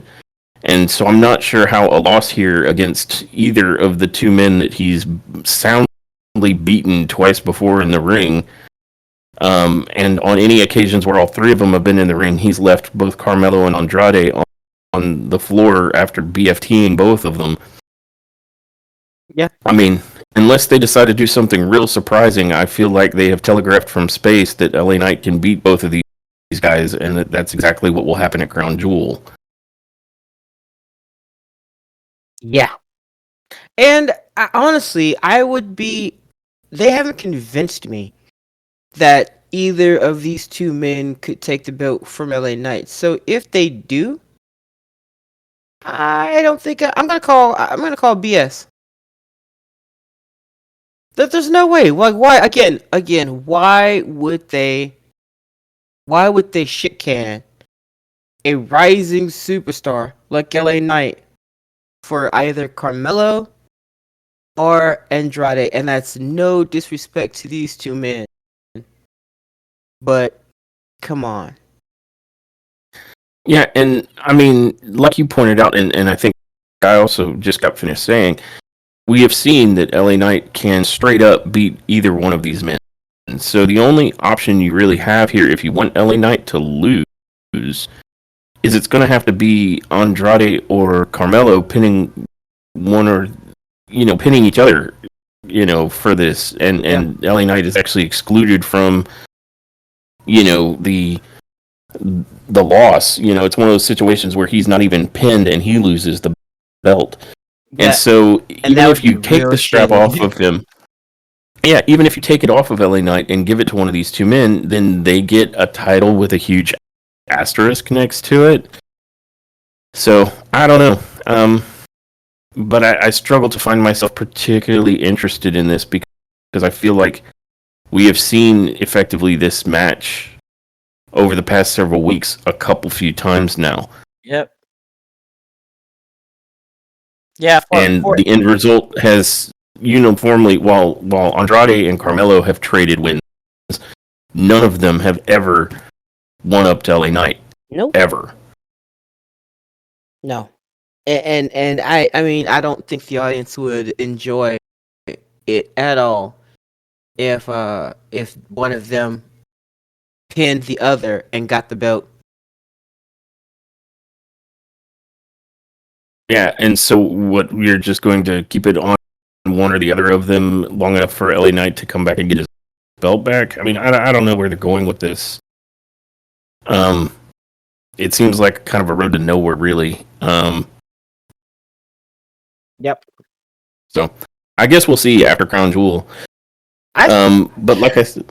I suppose. Go ahead. No, I was just agreeing with you. I'm saying I suppose.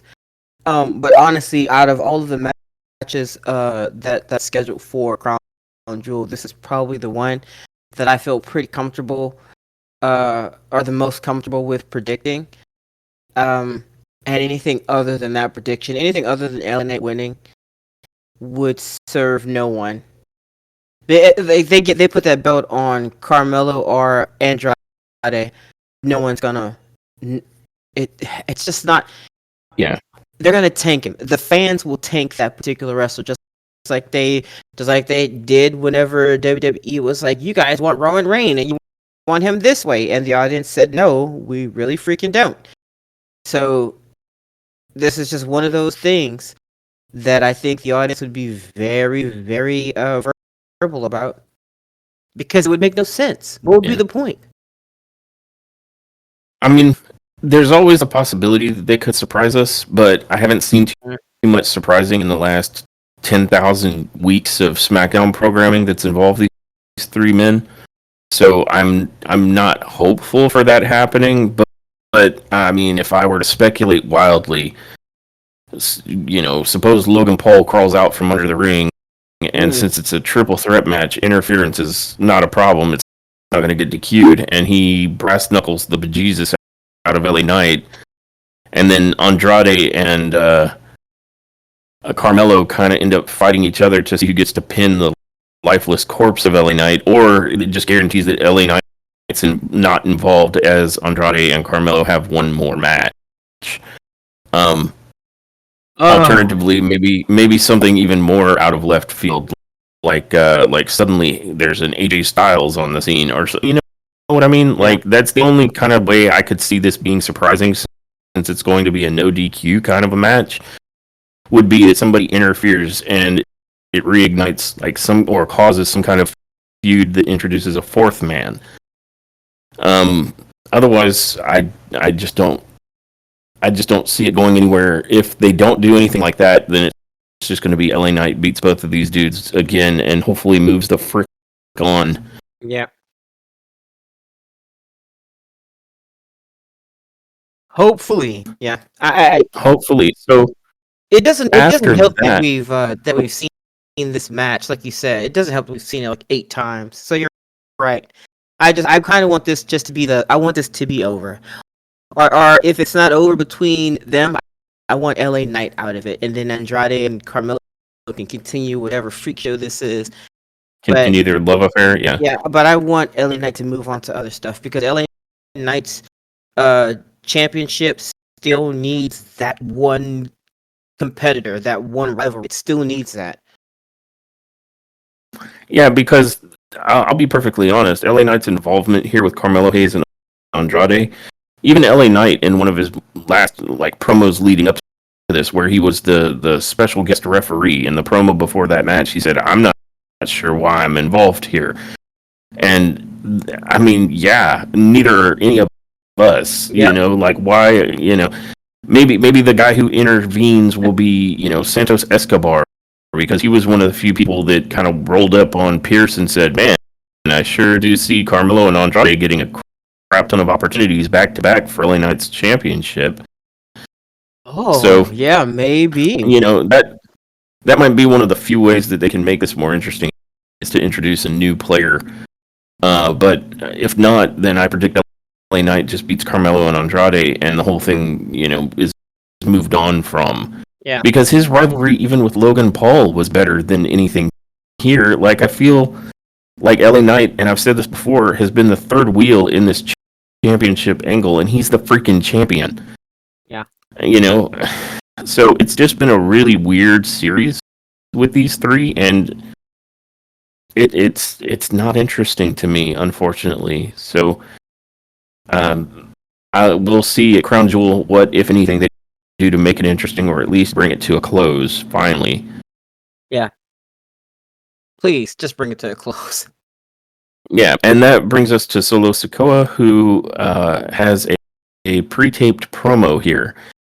And he says, "I can't believe I'm sitting right here talking about a match against Roman and my two brothers, the three men that have one thing in common, and that's believing that I'm the bad guy." And he says, "I'm the bad guy? How? Because I went out and found family that loves me, that would never hurt me, that would never let me down, unlike you three? I'm the bad guy because little brother made tribal chief and the older brothers are scared? I'm the bad guy because every time Roman needed help, I was always there to help him, but he was never there to help me? I'm the bad guy? No. I'm the tribal chief. Come Crown Jewel, the three of you will respect me." Or he says, "Respect them," and he points at his bloodline. And then he says, "And you will acknowledge me." And I thought this was a solid promo. Yeah. He actually presented a reasonable case about, like, is he the bad guy? Like, is he just a bad guy because he's the heel in this situation? Because, that's not entirely inaccurate. And the only thing that the OG bloodline points to is like, well, you're the bad guy because you called these dudes. And it's like, there's a reason we never included them. And it's like, what is that reason? Can you elaborate? Because if it's because there's such scary monsters in the ring, the only one who has fulfilled on that promise has been Jacob. The Gorillas of Destiny or whatever are a joke. Yeah. So, anyway, I thought it was a good promo from Solo. And that's really all I got there. Solo is actually stepping up into the role. Yep. And I think he's been doing really good of late, especially considering that, I mean, he had the rush jets put on him since he came from NXT and got immediately thrown into the storyline in the WWE. So I think Solo has done a reasonably admirable job stepping up into that spot. Yeah. Even with the little thumb move that he has now, that I just the dumb thumb. Dumb thumb is what I call it. The dumb thumb. Yeah, here comes old dumb thumb maneuver.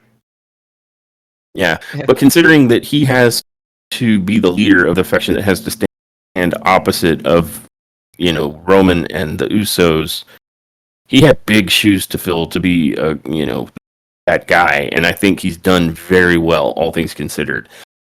I mean, when you look at the fact that things like Raquel just trying to step into an enforcer role is beyond her, it's orders of magnitude more difficult, quadratically, exponentially more difficult what's been Solo. Yeah. Oh, and yes. He's done very well. Yep. Huge shoes to fill. Like the hugerist. The hugerist. Yeah. But that leads us to the fifth match of the night, which is Cody Rhodes and Randy Orton going against the Imperium of Gunther and Ludwig Kaiser. Yeah. And go for it. What were your thoughts on this match? No, you go ahead. Oh. I don't know why, but I just wasn't interested in it. I'm not saying that it was a bad match. But man, I don't know. I'm not even sure what the purpose of this particular match was. I think it might have been more interesting to just have Randy Orton and Kaiser have a match.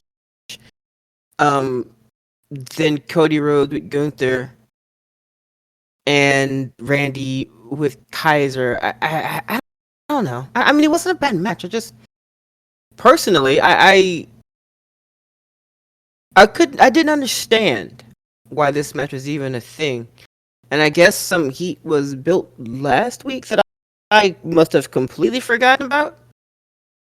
Well, there was the whole situation where they had the second face-to-face with Cody and Gunther. Yeah. And Cody provoked into attacking because he got called gutless. Yeah. And then Imperium's Ludwig Kaiser came out and they started jumping Cody, and then Randy Orton came out and kind of cleared the ring, and so that's why we're here.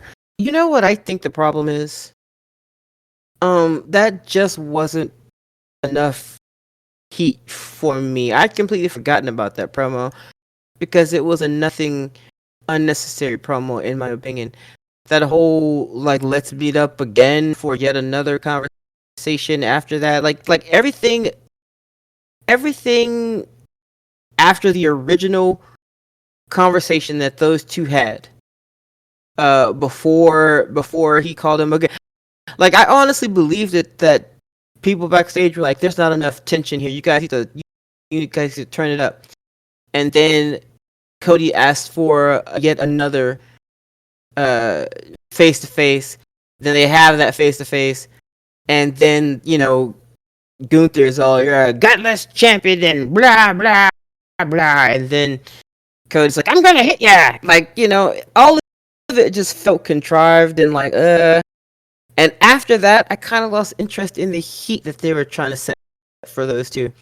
So whenever they called for this match, I'd forgotten all about that situation where Randy came out to assist. Which is why whenever this match was happening, I was like, Yeah, and I felt like this didn't have very much energy going in. No. I'm with you. This seems very throw together, and while it involves all of the big parts, right? You've got Randy Orton, you've got Gunther, you've got Cody Rhodes, and you've got Ludwig Kaiser because he's Gunther's minion, but he's really the mid Carter in the main event here. Yeah. And not to diss Ludwig Kaiser, he did perfectly fine. It's just that the whole match didn't seem to have a ton of energy to it. And maybe it's me, but the last couple of times I've seen Rhodes perform in the ring, his in-ring seems bizarrely over telegraphed and stiff. Yeah, it's like they told it's him weird. this is your new move set. While you're the star, we need to make sure that you're safe. So this is the stuff you're going to do now. But man, yeah, so he hasn't Cody been could looking be super fluid. Cody could be a podcast all on his own. Just because the dynamics that they have, this guy, like I honestly believe that they really need to be careful here, because it is a slippery slope between we love you Roman to we don't love you Roman. And I know I'm saying Roman, but you know what I'm talking about when I'm referencing Roman to the Cody Rhodes situation right now. It's a slippery slope. Oh yeah, They gotta absolutely. I feel like it's borderline right now, and the audience wants to love Cody, but if they keep doing this baby kissing politician shtick with him, I don't know. Well, I think one of the issues is that Cody in general is becoming stale as fuck. Yeah. And I mean, even to the extent that his in-ring work is looking a little stiff. Yeah. And I don't mean stiff as in he's like actually hitting people with hard moves. I mean, he looks stiff. He's not fluid. And I agree with you. I think we would, like, right now, if you put Roman and Rhodes in the ring together, the crowd would chant for Roman. Yep. Like, Rhodes would not be the face here. And that's why my prediction is that ultimately we're going to end up with Cody Rhodes versus The Rock. And I think The Rock is going to beat him, and he'll be the champ going into possibly WrestleMania, you know, or at least SummerSlam, if not WrestleMania, as the champion that's going to be opposite Roman Reigns. I mean, to be perfectly honest, that might do Cody some good, because like he's already looking stale, and they just keep putting him with this bloodline business. So, did he win or not? Because like the bloodline is just apparently such a strong faction. I honestly don't think, though, that it should have been Cody continuing in that match or in the battle against them. I think he should have moved on. The other problem is that there wasn't really anything major for him to move on to. Like, literally everybody who hasn't been involved with the bloodline has been boring with regards to, like, what are we going to look at? Like, maybe Cody Rhodes versus Brock Lesnar, but that was done and wrapped before he went back and won the title against Roman Reigns. So since he's had the title, what major feud or rivalry has been worth anything? I mean, he's lost all of his energy since he finished the story, and it's just been getting staler and staler. Yeah. So there really is kind of a problem there with Cody Rhodes as the current champion. Yep. And I think that the way that they end up dealing with that is that he's going to end up getting challenged by The Rock, because The Rock, before he left, said, "I'm coming back for that belt." And I think maybe he wins, and then you end up with Roman versus The Rock, because we'll find out that The Rock is the secret leader of this bad bloodline that Solo Sikoa has been, you know, working for from the beginning. At least that's my speculation, but I don't know. Rhodes' part to play seems like it's played out, and he's just getting stale. Yeah, I don't disagree. Very stale. Yeah. And thusly, this match, which was kind of thrown together, just seemed to lack the energy. Like, if I had to pick a match to have made the main event, I understand why they went with Cody Rhodes and Gunter, because those are the two heavyweight champions on either show. Yeah. But honestly, the match that I thought should have been the main event was the women's Fatal 4-Way. I agree. This one was relatively lame. I mean, not that anything was particularly bad, but nothing was especially good either. And then to kind of contribute to this seeming to have not enough energy is that the nanosecond Rhodes kind of ends up winning by planting Ludwig Kaiser with the Crossroads to pick up the win, because, you know, Gunter isn't going to sell that shit and lose the match. It's going to have to be the Minion. Then Kevin Owens comes in and attacks Orton with a chair. And you pointed this out when we watched this the other night.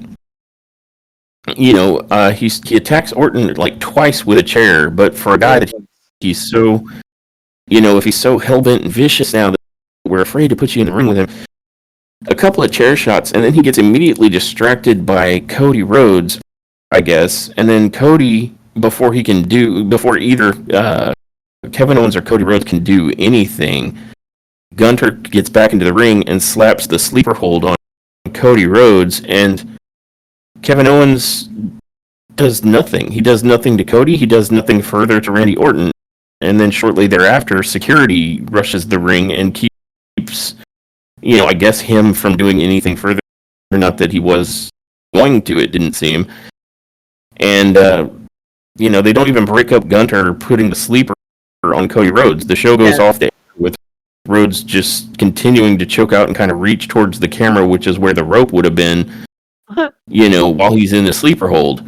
Yeah. So the man who vowed to hurt Randy. Never mind the fact that the real person that he wants to go after is Cody, right? Right, because he's only mad secondarily at Randy for picking Cody's side, right? Never mind that. Let's pretend that's not the fact. Let's pretend that all he wants right now is Randy Orton. He wants to destroy Randy. He comes out into that ring. Randy is at a disadvantage. His back is turned to him. Now is your moment. You want to destroy this guy, right? You want to hurt him the way he hurt you. No, you want to poke him in the side once and then hit him with the chair twice? Oh, okay. And I'm supposed to believe that come the next day, when he sees you coming, you're going to do worse? Because... Yeah, where's this new, vicious, terrifying... to wreak havoc. In fact, you saw Cody coming towards you. You're about to get Cody, but oh wait. Gunther, he's got Cody. All right, well fuck it. I'm gonna pick this chair back up and destroy Randy some more. I'll go back over there in a second, but right now I got a match with this guy. I want to destroy him. I'm gonna do some more chair damage to him before security comes in here, and then I'm gonna bounce if I can, or that. No. What I'm gonna do is hit him with the chair twice, and then back away into the corner, like I forgot where I was suddenly. Yeah, and I mean, if Cody is really the source of the problem all along, right? Like, because again, the only reason you're upset with Randy is you feel he's taking Cody's side, whatever that is. Like, you still haven't. Yeah. Articulated what you're so fucking upset with Cody Rhodes about in the first place, let alone secondarily super upset with Randy Orton over. When Gunter had Cody in the sleeper, you could have been over there punching Cody in the face. I don't think Gunter would have minded one bit. You're just softening up his opponent at Crown Jewel. But you did none of those things. So again, with the sort of no energy having kind of crap going on, and the fact that we just had Randy Orton and Triple H attempt to put Kevin Owens way over with their promo about, like, he's too dangerous. I don't want to stick you in the ring with him. I don't want to lose you again after you're 18 months on the shelf. What are you really afraid of? Because all that we've seen out of Kevin Owens since that promo is that he's half asleep and doesn't give a shit. Like, he is undermining every bit of anybody trying to sell that he's this new, more dangerous, more, like, terrifying competitor. In fact, he's making it look like he's sleepy and on Valium. What the hell? You ain't wrong. So, all of that said, what would you rate this SmackDown? Man. That there's kind of hard. I don't know if I would call it top tier. Out of the 5 matches, we had a good match between the Street Profits and Pretty Deadly. And we had an excellent match between Bianca Belair, Io Sky, Lash Legend, and Piper Niven. That was, I think, match of the night. Yep, easily. But other than that, we had a weak sauce opener. We had a weak sauce match right after a weak sauce opener with Liv Morgan. With Liv Morgan versus Tiffany Stratton. Yeah, so that was a yep. That was a weak sauce match. Right after that, we had somewhat of a weak sauce promo with Kevin. Good match between Street Profits. Naomi and Bayley versus Candice LeRae and Indy Hartwell was another weak sauce match. We had a decent, really good promo the segment between Roman Reigns, Jimmy Uso, and Jey Uso. But then everything after that, man, but after that we got the match, the big tag team match, or the big ladies, the 4-way ladies match, which was a banger. And then, I honestly, it's almost like 50-50. I'm just going down the list of all the stuff that happened. Two decent promos, two great matches. It's almost like a 50-50, but it's more like 60-40. 40 good and 60 meh. So I don't know if I can call it top tier. I can't say that I hated this particular episode, but it wasn't the best either. I wouldn't like I could have been. I'm glad that they put in 5 matches, but I mean they could have taken one out and it would have been meh. Like the whole Liv Morgan and Tiffany Stratton match that happened, no one needed it. It was an unnecessary match. They could have taken that one out, or they could have taken the one out with Naomi and Bayley versus Candice LeRae and Indy. I mean, honestly, those 2 matches were kind of meh. So take one of those out, and maybe it would have been a little bit better. But yeah, I couldn't in good faith call it top tier. I mean, this episode was probably a 4 or 5. So a top tier. Yeah. For my rating, I think I'll end up calling this meh. If I was giving it neck nubs, it would only be 5 neck nubs. Out of 10. Yeah. And the reason I say that is that as far as like the matches go, I feel like there were 2 okay matches, there were 2 bad matches, and there was 1 really good match. And as far as promos on the night, I'll say there was 1 outstanding promo, but it was countered by 1 really crap promo by Kevin Owens.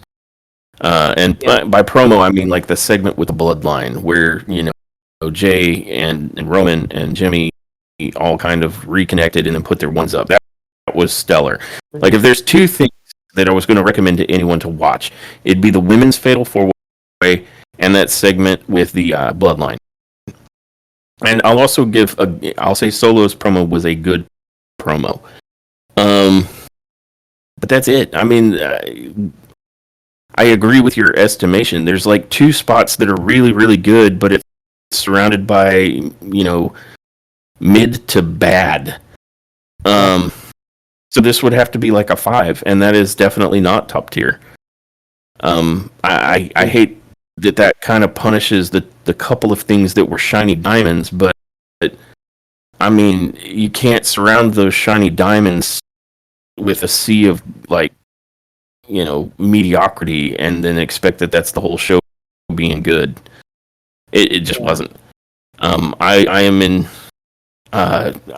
less excited for Randy Orton and Kevin Owens than I was before I watched this, and I feel like the main event was very throw together. Like, we just want to put top names into a relatively mid match and theoretically build some heat between somebody. I'm not sure it did. I definitely don't think it did with regards to Kevin and Randy, and I don't know that it did anything for Cody and Gunter. I mean, even with Gunter having Cody in a sleeper by the end, I kind of feel like they overplayed Cody Gunter once already with the previous week's like needless second face-off. So I mean, I don't think it made me more or less excited for seeing Gunter versus Cody than before. And I'm inclined to think that upcoming in Crown Jewel, somehow, some way, Kevin Owens is going to end up making Cody, lose to Gunter, and or Gunter might just straight up beat Cody. I think the least interesting outcome would be Cody beats Gunter. Yeah.